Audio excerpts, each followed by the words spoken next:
Alrighty gang, so today we will be checking out a tune called Vivir así es Morir de Amor, written by Camilo Sesto.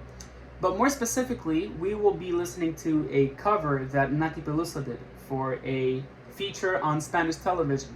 So this feature is her on vocals and the amazing Didi Gudman on keys. So it's a dual performance. Without further ado, let's listen to it and let's talk about why this version is just so darn cool. Here we go.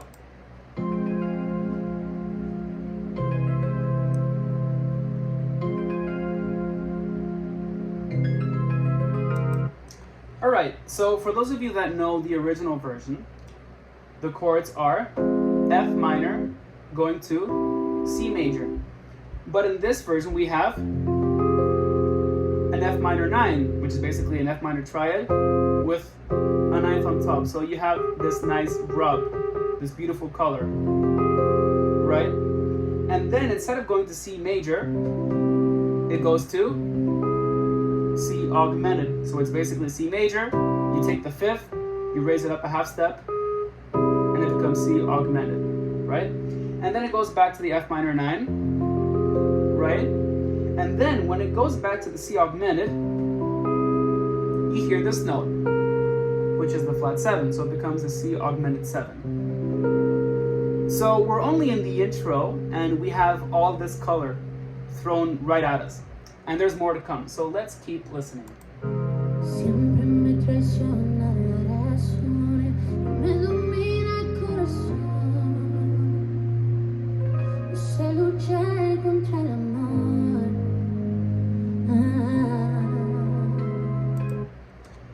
So something that really caught my ear when checking out this version was when they get to the A flat chord, right?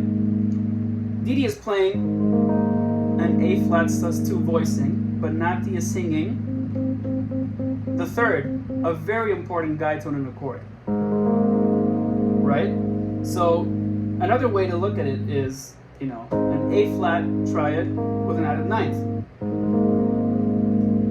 Now texturally, this is a really cool tool to have a voice or an instrument playing a guide tone and another voice or an instrument playing a tension. So then there's no doubling, and the distinction of texture of timbre is really clear, and as a result, it's a lot more colorful. And the same is also the case when they get to the C augmented chord. Nathy is singing the flat 7. So we see the same thing here. Let's keep listening. Siempre me voy a enamorar de quien de mí no se enamora. Y es por eso que mi alma llora. All right. So when they repeat the verse again, we hear a very interesting chord. We hear what's basically an F7, right, with the raised fifth. So that goes there, and with a sharp 9. So you have this. This is called an F altered chord, or an F7 altered. So again, you have all this color going on, right? So let's keep listening. Ya no puedo más, ya no puedo más. Siempre se repite la misma historia. Ya no puedo más, ya no puedo más. Estoy harta de rodar como una morirá. Wow, that to me is probably my favorite part of the tune. So for those of you that know the original, the chords are D flat major going to F minor, and then back to D flat major, and then back to F minor. But this version has a pedal. So you have D flat, right? D flat major. Now the D flat stays on the bass, and then they play like an E flat over D flat, and then F minor over D flat. And this works beautiful to highlight the Lydian mode, because you have have this sharp 11 there. So, and what's even more interesting in my opinion is that this part of the tune, it's only based on intervals of thirds. So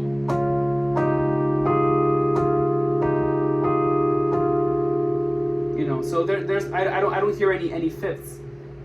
And this is nice because fifths are very redundant in my opinion. If you ask me, fifths, they're just kind of there to join the party, but they're party crashers. Because, for example, in a D flat major chord and a D flat minor chord, the fifth is the same, right?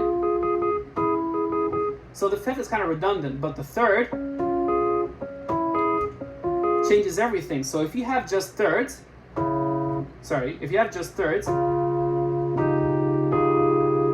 it highlights the chord a lot better and the chords are a lot clearer.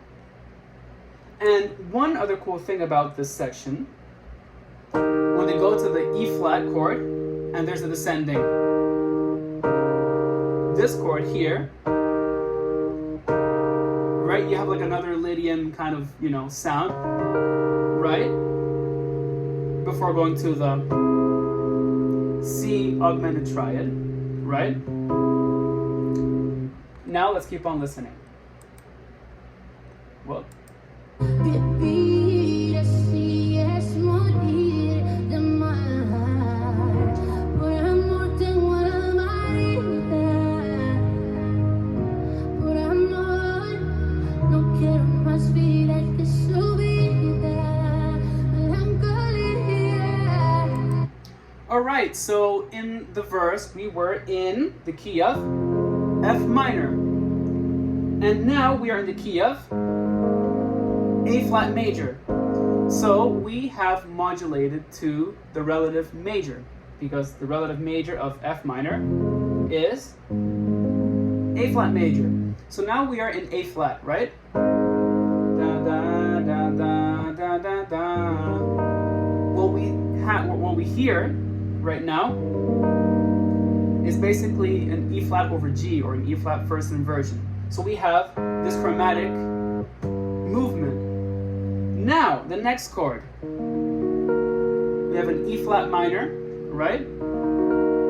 Going to A flat major. So we have a Dorian sound in here, right? We have E flat minor, A flat major. So whenever you have a minor chord and then it's followed by a major chord with its root a perfect fourth up, it will always have a Dorian sound. And then it goes back to the E flat minor. And then you have D flat minor. So now we have this Aeolian sound because this is the 4 minor, right? And then we have this chord. It's an A flat over C, or A flat first inversion, followed by a C augmented again.